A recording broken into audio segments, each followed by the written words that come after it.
Euradio, le bloc-notes d'Albrecht Sonntag. Bonjour Albrecht. Bonjour Laurence. Alors tel que je vous connais, il y a 20 ans, le 6 octobre 2001, vous étiez sûrement devant votre télévision et vous allez nous rappeler et nous dire quelle était cette date. Vous avez raison, j'étais devant mon poste. C'était pour regarder un match de foot. Quelle surprise.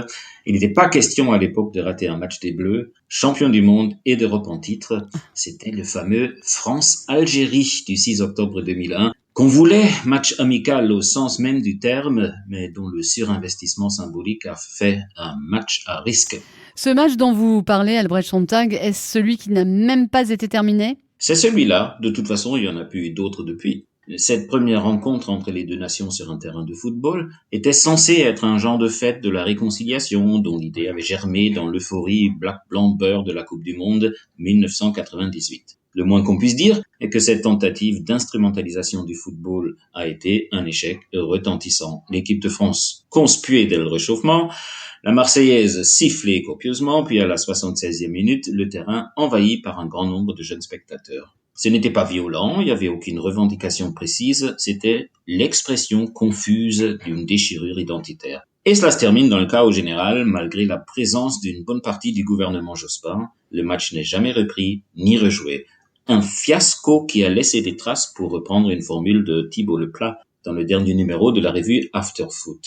Ce match et le grand désarroi des sentiments dont il faisait étalage sur les écrans de la nation était un révélateur de la complexité de vivre et de faire accepter des identités multiples dans les sociétés marquées par un passé colonial ou esclavagiste, souvent les deux à la fois. J'appelle cela un lieu de mémoire postcoloniale, une date qu'il est très compliqué à commémorer de manière équitable. Et là, il ne s'agit que d'un match de foot. Il y a des anniversaires autrement plus difficiles dans le calendrier de ces semaines d'octobre. Vous faites référence, Albrecht Sonntag, au 60e anniversaire du massacre des manifestants algériens à Paris, le 17 octobre 1961, j'imagine.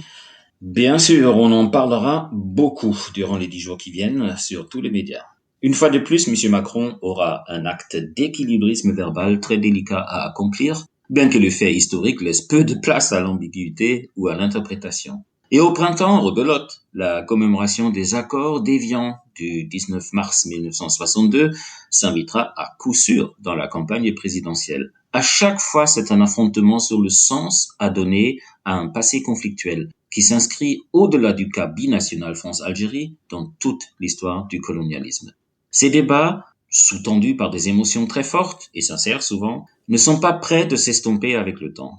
Préparez-vous, on entendra beaucoup de prises de parole indignées autour des mots excuse, repentance, voire rente mémorielle, comme l'a formulé le président lui-même récemment. Et la France n'est pas le seul pays d'Europe à être confronté à la nécessité de revoir son passé colonial et esclavagiste. Et effectivement, nous sommes nombreux en Europe de l'Ouest à vivre avec un tel passé jamais vraiment soldé sur le plan mémoriel. Belgique, Angleterre, Pays-Bas, Espagne, Portugal, Italie, même l'Allemagne, et on a tous du pain sur la planche. Certains sont plus avancés que d'autres dans ce travail de mémoire peu agréable qui suscite vite des réactions épidermiques.